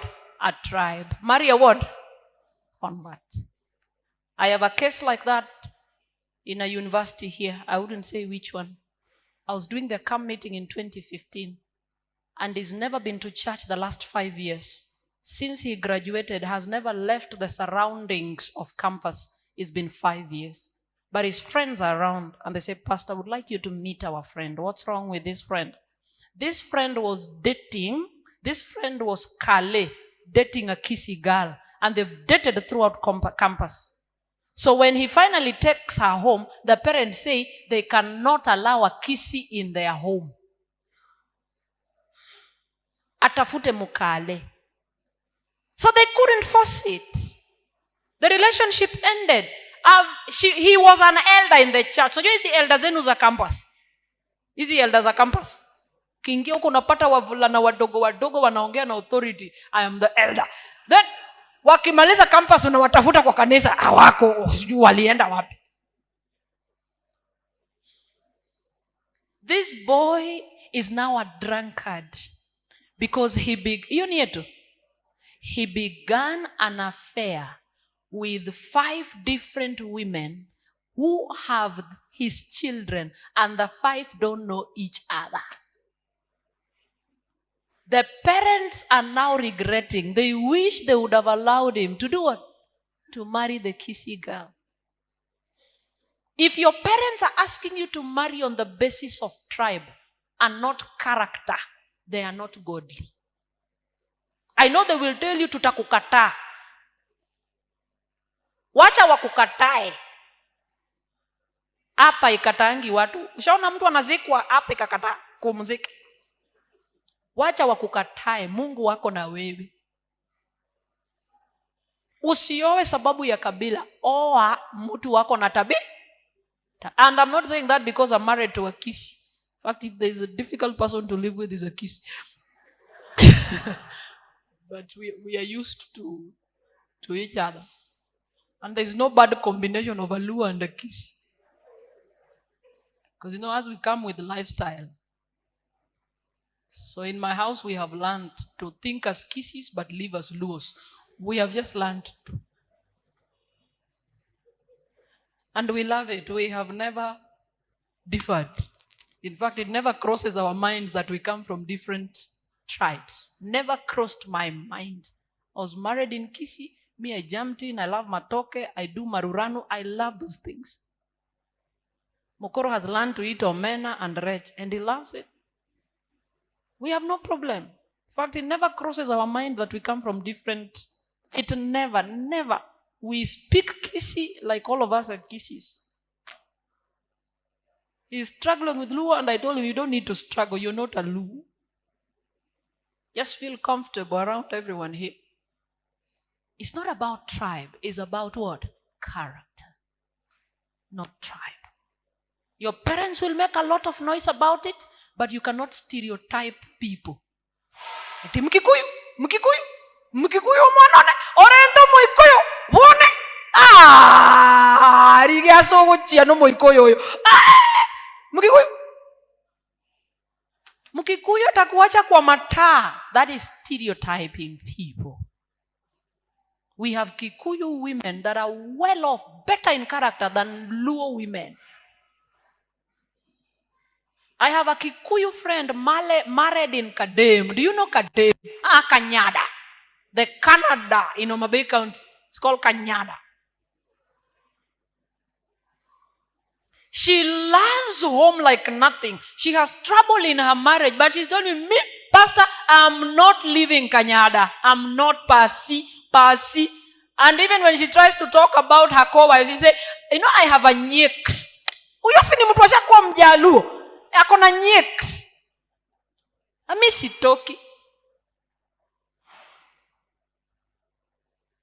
It is not tribe. It is character. I have another friend way older than me.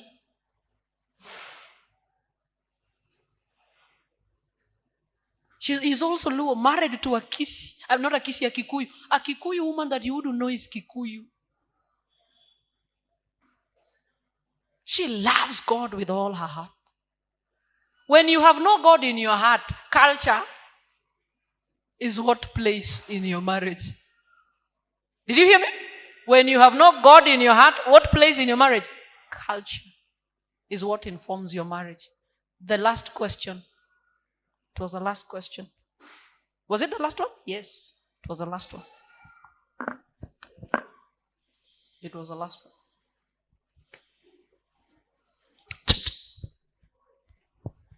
Pastor, maybe nilikuwa nauliza kuhusu parenting. Hiyo inaitwa American height. Wale wanataka height. Ndio hiyo. Part of the question umejibu ile ya kuongeza bibi nini kitu kama hiyo. Alafu sasa mimi nilikuwa nauliza kama the generation ya saa hii ni nyinyi mulilea. Yes. You are worried about our kids. Yes. What is your advice kwa watoto wetu?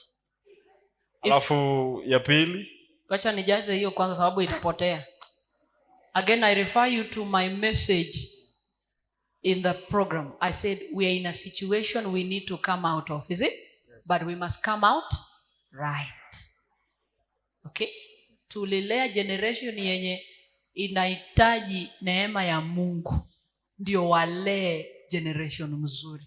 And the fact that you're seated here in church, if sincerely in your heart you would love to grow in these matters because you are misled. The Bible says, tafuta zile njia za kitambo, si ndio? Yeah.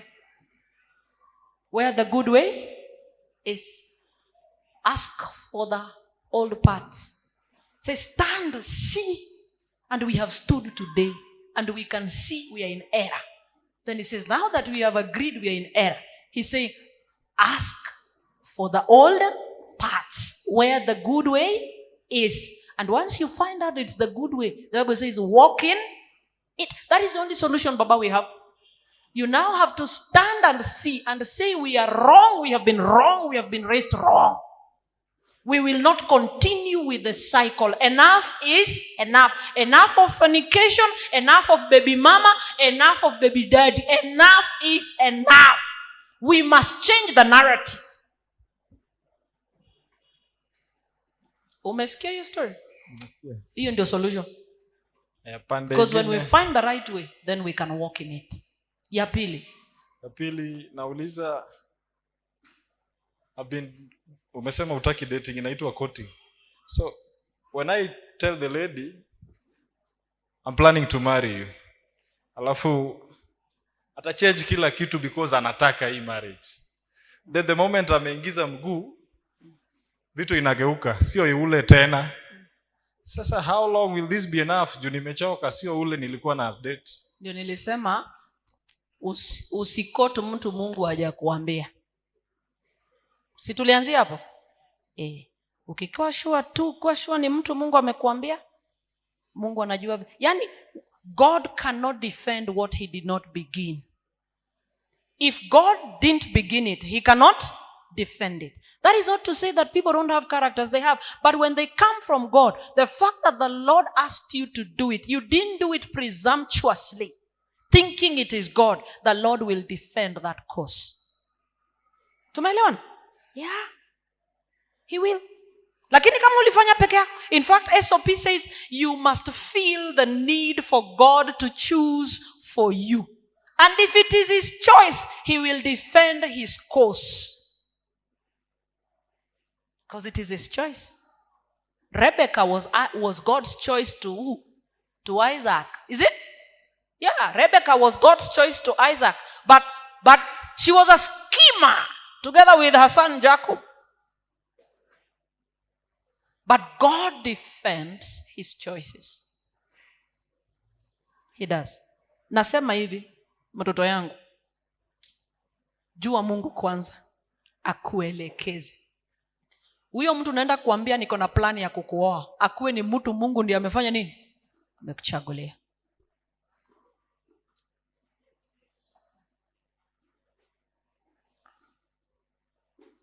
Kindly ask pastor, is it a must to be married in a white wedding?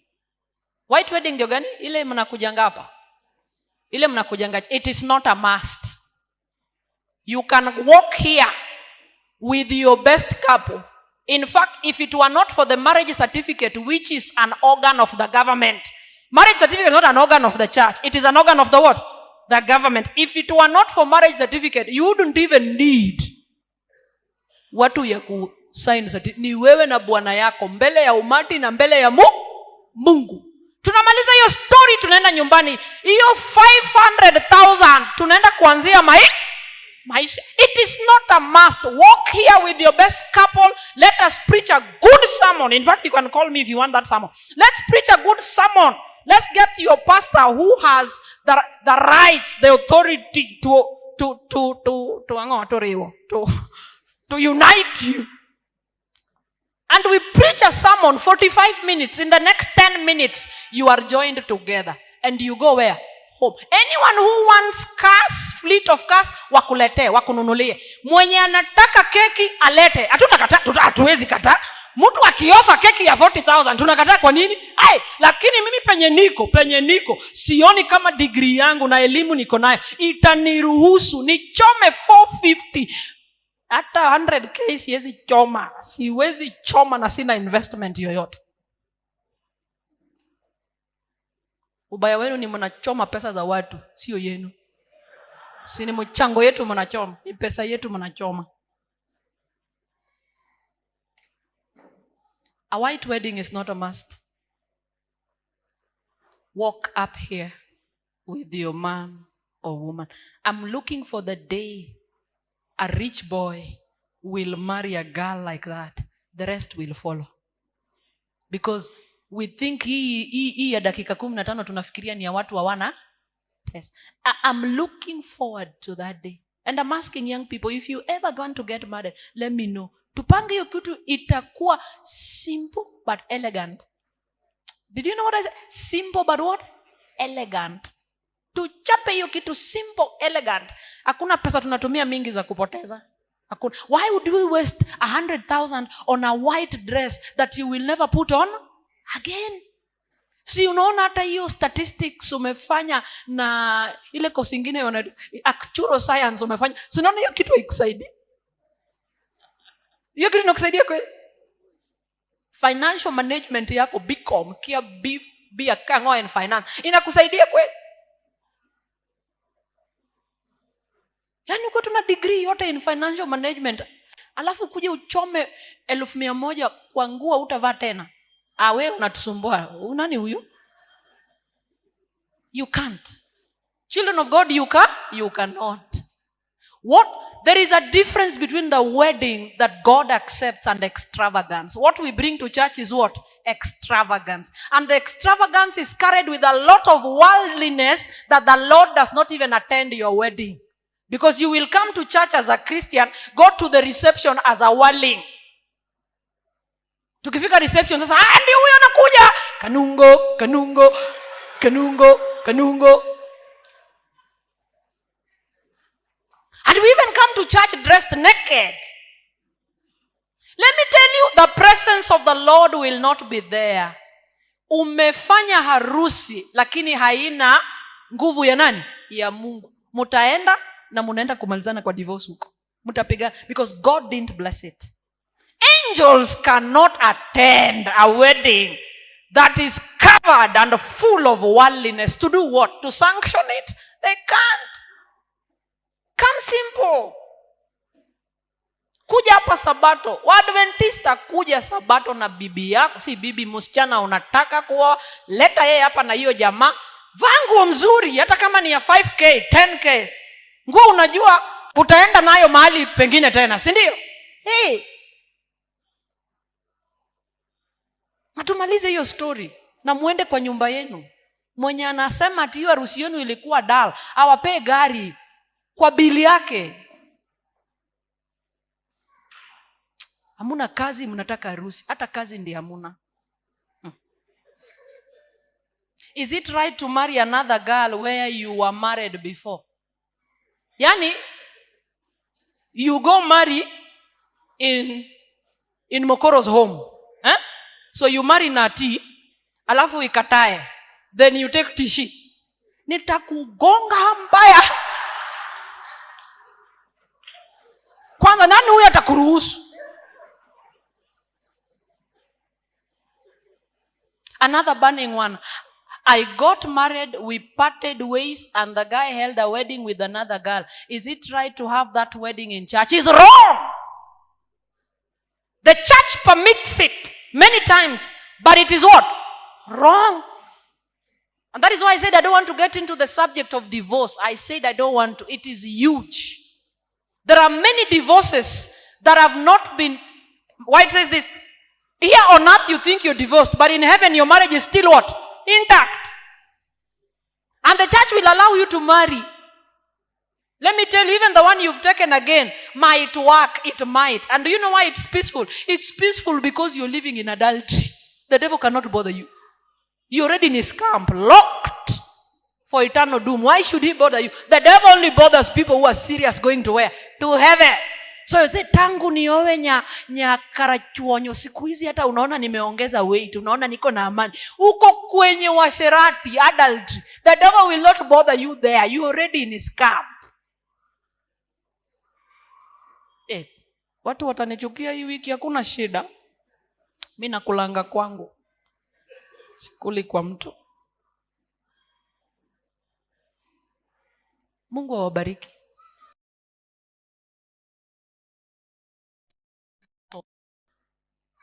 Mnasikia watoto wangu? Tafuta nini?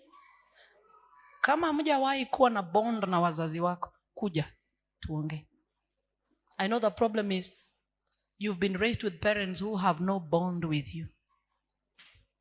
No bond. And some of us are coming from families where the marriage of your parents didn't work. So you're suffering a lot of things. A lot. And you can't talk to anyone. Just come. Give me a call. I will turn you into my girl. I will turn you into my boy. And let's move forward step by what? A step. I know you've never held conversations with your parents and you just don't know how to start. So you just want to take someone home. It can't work. Come. Let's begin that journey. Register for the school we are beginning in November. Marriage and Family Academy. Register, come learn. Sikuja unaningoja hapa kwa kanisa ndio mniulize maswali yote ya course mzima. Register, come, sit in class. Let's engage extensively, comprehensively to prepare you for courtship and marriage. Are we together, watoto wa Mungu? Ukiona imeenda mbaya nitafute, tafuta mimi. Ulize mama, unakuja Nairobi lini? Nataka kukutembelea. Come. Let's talk freely. So that we have a way forward. May the Lord bless you in Jesus' name. Let's stand for prayer. Come and pray for us.